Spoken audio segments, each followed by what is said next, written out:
वर्धमान स्वामी के शासन में हम सभी विराजते और उनकी यह पावन पीयूष देशना हम सभी के लिए परम उपकारी।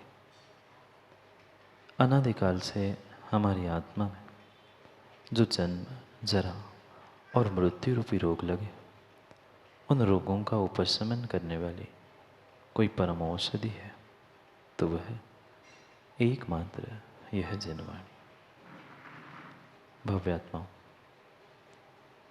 अनंत पर्याय और अनंत भोग, ये बहुत बड़ा प्रश्न है कि आज तक जीव ने इन अनंत पर्यायों को क्यों प्राप्त किया। क्या कारण था कि आज तक इस अनंत संसार का, अनंत पर्याय का वह अंत क्यों नहीं कर पाया। पर्याय का, संसार का, भवों का अंत तभी होता जब अनंत भोगों का अंत होता। आज तक मनुष्य बनने के बाद भी, स्त्री पुरुष बन के जैन कुल में जन्म लेने के बाद भी मात्र और मात्र इस पर्याय का, इस मनुष्य पर्याय का भी हमने पापों के साथ दांव लगा दिया। मात्र और मात्र भोग भोगने में पूरा पूरा समय हमने बर्बाद कर दिया। एक एक क्षण जीव ने मात्र और मात्र भोग भोगने में लगा। और जहाँ जहाँ हमने भोग भोगे, भोगों को भोगने की भावना रखी, वहाँ वहाँ हमने पाप, पाप और पाप का ही बंध किया।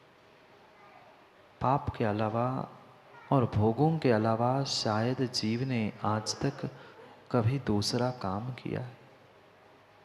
अगर किया होता तो शायद ये संसार का भी अंत हो गया। ये अनंत संसार, अनंत पर्याय और अनंत भव के पीछे का कारण मात्र उस अनंत भोगों में इस पर्याय की वो जो हमने दांव पे लगा दिया, चढ़ा दिया है, ऐसे ही ये हम आज तक करते आए हैं और आगे भी करते रहेंगे। तो ये संसार का अंत होने वाला। चढ़ा दिया हमने, अपने आप को चढ़ा दिया, दांव पर लगा दिया। पर मां किस पर? भोगों की वेदी पर। प्रभु की वेदी पर तो, भगवान के मंदिर की वेदी पे तो हम चंद मुट्ठी भर चावल और द्रव्य ही चढ़ाते, पर उस भोगों की वेदी पर कितनी पर्यायों का बलिदान किया। कितने मनुष्य पर्याय के अनमोल क्षणों को, कितने युवा अवस्था के उन अनमोल परिणामों को हमने मात्र और मात्र उस भोगों की वेदी पर बलिदान करके चढ़ा दिया। कभी अपने इस पर्याय को, कभी तो अपने इस पर्याय को सच्चे देव शास्त्र गुरु के वेदी पर समर्पित कर दो। जब तक भोगों को वेदी पर चढ़ते रहोगे, जब तक इस पर्याय को भोगों के साथ दांव पे लगाओगे, तब तक पक्का मानना इस पर्याय का अंत पर्यायी के अनंत सुख में पहुंचाने वाला नहीं। कितनी वर्तमान में ये सामाजिक अव्यवस्थाएं बनाई जा रही है और मात्र स्वयं के व्यक्तिगत उस भोग भोगने की इच्छा के पीछे, मात्र राजे जी भोजन करना, कपड़े पहनना, सुंदर घर में रहना, माँ इतना ही भोग नहीं है। मेरी प्रशंसा कौन कौन कर रहा है, मैं कितना अच्छा हूँ, और सुनाओ। ये प्रशंसा सुनने के भाव भी हो रहे हैं तो तुम कानों से भोग भोग रहे हो। एक इंद्रियों के जो भोग तुमने आज तक भोगे हैं, और इन्हीं भोगों से तुमने अनंत संसार को प्राप्त किया है। बिल्कुल उस एक मकड़ी के भांति प्रयास हर व्यक्ति यही करता है मैं झूठ, चोरी, पाप, व्यसन आदि आदि सबसे दूसरों को बना दूं, दूसरों को मैं भ्रमित कर दूं। पर भूल मत करना, तुम दूसरों को भ्रमित नहीं कर रहे हो, आप अपने आप को भ्रमित कर रहे हो, अपने आप को अपने ही जाल में बांध कर रख रहे। आज से नहीं, आज से नहीं, कई कई भवों से हमारी यही परिणति होती आई है, पर हम इससे उभरने का प्रयास ही नहीं कर पाए। कहाँ गया वह आचरण, कहाँ गया वह आचार, कहाँ गया वह विचार जिसके लिए पूरा पूरा भारत देश इस ब्रह्मांड में प्रसिद्ध था। पर न वर्तमान में वैसे विचार बचे हैं, न वैसा किसी के पास आचार आचरण बचा है। सब मात्र और मात्र नाम लिखने के लिए, कहने के लिए वह जैन साहब बचे हैं, पर वास्तविकता में जैन श्रावक के कोई गुण चुटकी भर भी नहीं बचे। परम सत्य है, चुटकी भर भी जैन श्रावक के गुण आज श्रावकों के भीतर नहीं बचे। कब तक चलेगा? अगर ऐसा ही कार्य चलता रहेगा तो पंचम से छठा कब लग गया ये समझ में नहीं आता। ऐसा ही होता है जब जीव भोगों में रचा पचा होता है, उसे दिन का रात का कोई भेद नहीं होता। इतनी भोगों में आसक्ति जीवों की उत्पन्न हो चुकी है, रात भर भोग भोगते भोगते दिन कब हुआ पता नहीं चला। दिन में भोगों को भोगते भोगते रात कब हुई कोई भान नहीं। दिन का करने वाला काम रात में कर रहा है और रात में करने का काम दिन में। कब तक अपने इस पर्याय को, भोगों की उस वेदी पर बलिदान करते रहोगे? कब तक उस भोगों से हम अपने आप को संतुष्ट हो करने का प्रयास करेंगे? बिल्कुल बिल्कुल वह नन्हे पंडित जी जैसे कल कह रहे थे ना, दूध भात से भी अधिक अधिक आनंद किसी में आता है तो खाज खुजाने में, उस भोगों को भोगने में आता है। खुजली तो फिर भी किसी दवाई से ठीक होगी। अगर आप चाहो तो वो खुजली भी किसी दवाई से ठीक की जा सकती है, पर भोगों को किसी दवाई से ठीक किया ही नहीं जा सकता। और मात्र उन भोगों के पीछे मनोज भाई कितने पाप किए, कितने कितने कितने सारे जीव ने पाप किए। पल पल वह पापों में और पापों में ही जी रहा है, मात्र उन भोगों के पीछे और 7 व्यसनों के पीछे। इस मनुष्य पर्याय से, जिस मनुष्य पर्याय से तुम्हें भगवान बनना था, भानु उस भगवान बनने वाली इस मनुष्य पर्याय को भी हमने दांव पर लगा दिया, जुआ खेल दिया। मात्र 7 व्यसनों की जुए की तो व्याख्या हमें समझनी ही है, पर इस पर्याय को भी जो मैंने दांव पे लगा के रखा है उसके बारे में भी तो सोचो।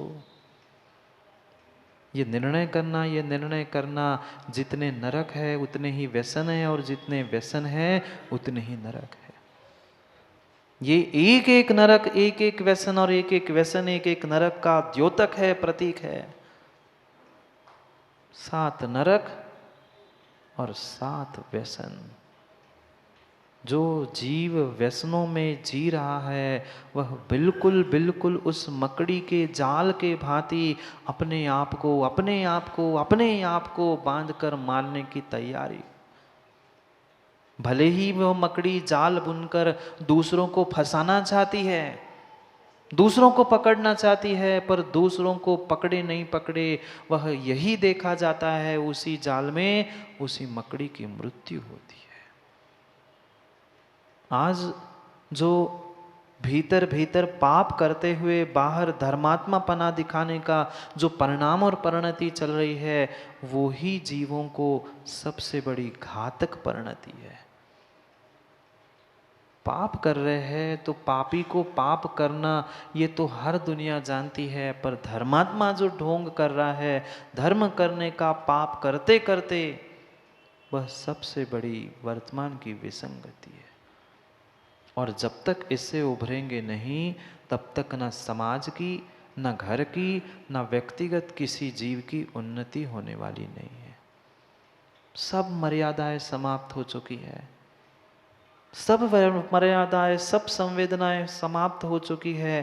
पहले मर्यादा इतनी इतनी मर्यादा होती थी कि बहू बेटी कभी बिना पल्लू के घर के बाहर नहीं निकलती। वे घर में कोई बुजुर्ग पहुंचता था तो पहले खांस के जाना पड़ता था। अब धोखे से किसी ससुर साहब ने खांस लिया तो अंदर से आवाज आती है, ससुर जी दवाई करा लो, खांसो मत, कोरोना हो जाएगा। सोचो कहाँ मर्यादाएं नष्ट हो रही है। मात्र उन भोगों के पीछे वो सास ससुर बहू बेटी सब मिलकर उस टीवी पर भोगों को देख रहे हैं। आज तक मात्र मात्र उन भोगों के पीछे कितने कितने व्यसनों के अधीन जीव हो गए, और कितने घर कुल परिवार और समाज भी मात्र उन व्यसनों के पीछे बर्बाद हो गए। पूरी पूरी पूरी समाज, पूरा देश, पूरा राज्य तक दांव पे लग गया। जाके देखो ना भूत में थोड़ा सा, जाके देखो मात्र और मात्र एक व्यसनों के पीछे पूरा कुल परिवार बर्बाद हो गया। और वे जो फिर सातों व्यसनों में उलझा है वह अपने लिए कितना बड़ा मकड़ी का जाल बन रहा है। एक झूठ के पीछे दूसरा, दूसरे के पीछे तीसरा, एक पाप छुपाने के लिए दूसरा पाप, दूसरा पाप छुपाने के लिए तीसरा पाप। जो प्रमाद से हो रहा था वो पाप फिर भी समझ में आता, वह तो प्रमाद से हो रहा था, अनजाने में हो रहा था, भूल से हो रहा था, कथनचित वह प्रमाद से होने से स्वीकार था श्रावकों के लिए। पर पुनः पुनः पुनः पुनः पुनः पुनः जो पाप में उलझा है वह व्यसन में उलझा है। मात्र मात्र 7 नाम गिनाए हैं, मां उतने ही व्यसन नहीं है। जो पाप करने की हमें आदत पड़ चुकी है वह हमारी पाप करने की, पुनः पुनः पाप करने की आदत ही व्यसन है। व्यसन का अर्थ ही होता है विशिष्ट पूर्वक अस, वीप उपसर्ग के साथ अस, यानी जो विशिष्टता से उन पापों में लिप्त होना है उसका नाम व्यसन है। कितने पाप किए, एक बार मां धोखे से, एक बार गलती से पाप किया, समझ में आ गया कि ये गलत है, ना करे, फिर भी चोरी छुपे कर रहे हो, फिर भी कर रहे हो, सतत सतत उस पापों को दोहराना, ये व्यसन है। पापों में जो तुम्हारी आसक्ति है, भोगों में जो तुम्हारी आसक्ति है, वह परिपूर्ण रूप से व्यसन है। ये 7 व्यसन तो है ही, पर इसके अलावा भी जहां जहां पापों में, भोगों में मेरी आसक्ति जा रही है, वह प्रत्येक मेरे भोग और पाप करने की मेरी आसक्ति, बार बार करने की परिणति मुझे व्यसनों में ले जाती है। युवाओं ये पक्का मानना, ये पक्का मानना, कोई भी पहली बार में उस सिगरेट को मुख में नहीं पकड़ता। पहली बार कोई एकदम से जाके बॉटल व शराब की मुख में नहीं डालता। धीरे धीरे धीरे पहले पहुंचता है, फिर हाथ में पकड़ता है, फिर इधर उधर देख के एक घुट पी के फिर छोड़ता है, फिर दूसरा, फिर चौथा। सतत सतत अभ्यास करते हुए जब आदत पड़ जाती है वो भूल जाता है कि मैं क्या कर रहा हूं और क्या नहीं कर रहा। पूरा पूरा सारा सार विवेक वह जीव भूल जाता है। क्योंकि कोई भी क्रिया जब इंसान करता है अचानक से मुकेश भाई नहीं करता। घर गृहस्थी भी बचानी होती है तो 10 बार व्यक्ति विचार करता है, फिर शादी करता है। घर छोड़ना भी होता है तो 50 बार विचार करता है, छोड़ूंगा तो क्या होगा, ऐसा करूंगा तो क्या होगा, सोच समझकर कई बार विचार करके करते फिर निर्णय तक पहुंचता है। पाप करने वाला भी पापी एकदम पाप नहीं करता। कोई किसी की हत्या कर रहा है, शिकार कर रहा है, मार रहा है, इतनी ताकत आज नहीं है कि आज सोचा और कल काम हो गया। पुण्य करने के लिए भी प्रमोद भाई महीनों महीनों के, घंटों घंटों के चिंतन की आवश्यकता है, और पाप करने के लिए भी उससे कई अधिक दिनों की, कई अधिक चिंतन करने की आवश्यकता है। ये भ्रम है जीवों का। वो तो मन में आया सो कर दिया, नहीं किया। वह आत्महत्या करने वाला हो, शिकार करने वाला हो, जुआ सट्टा खेलने वाला क्यों ना हो, वह प्रत्येक पाप व्यसन करने वाला व्यक्ति पहले कई दिन सोचता है, विचार करता है, प्रयास करता है, तब जाके उसमें आसक्त हो जाता है। जैसे ही पहली बार उसने गलती की थी, उस पहली गलती पर ही अगर उसे कोई टोकने वाला, रोकने वाला मिलता, तो वो पापों में आसक्त होकर व्यसनों में लीन नहीं होता। पर टोकने वाला, समझाने वाला, बताने वाला कोई मिलता ही नहीं है, फिर वह उस पापों में आसक्त होकर अपने पूरे जीवन को, कुल को, परिवार को बर्बाद कर देता है।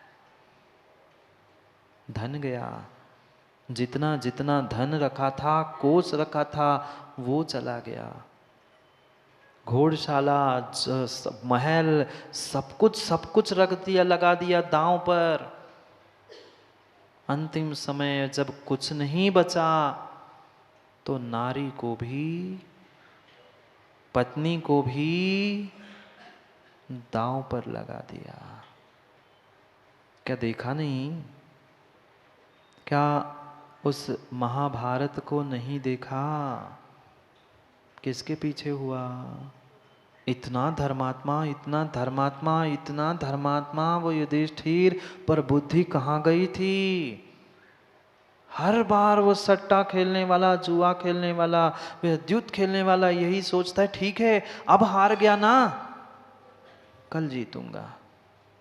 आज हार गया ना, कल जीतूंगा। कल कल कल कल करते करते पूरा घर कंगाल हो गया, खाली हो गया। फिर भी कहता है बस एक बार और, बस एक बार और, बस एक बार और। सब तो चला गया, सब तो चला गया, धन चला गया, महल चला गया, घर की स्त्री की इज्जत भी, स्त्री को भी दांव पर लगा गया। कहाँ गया था धर्मात्मापना?